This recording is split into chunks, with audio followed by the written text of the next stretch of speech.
প্রথম খবর পাইছি ফায়ার ব্রিগেড থেকে, এখান থেকে লোকাল থেকে খবর পাইছি 2 কিলোমিটার হইব দুর্গানগর।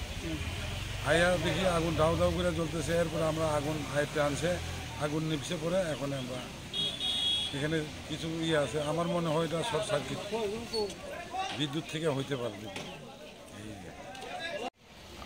প্রায় 3টা নাগাদ এখানে একটা বিভৎস অগ্নিকাণ্ড হয়েছে। অগ্নিকাণ্ডতে একটা দোকান পুরো ভস্মীভূত হয়েছে। কীভাবে আগুন লাগছে তার কোনো দিশা আমরা পাইনি।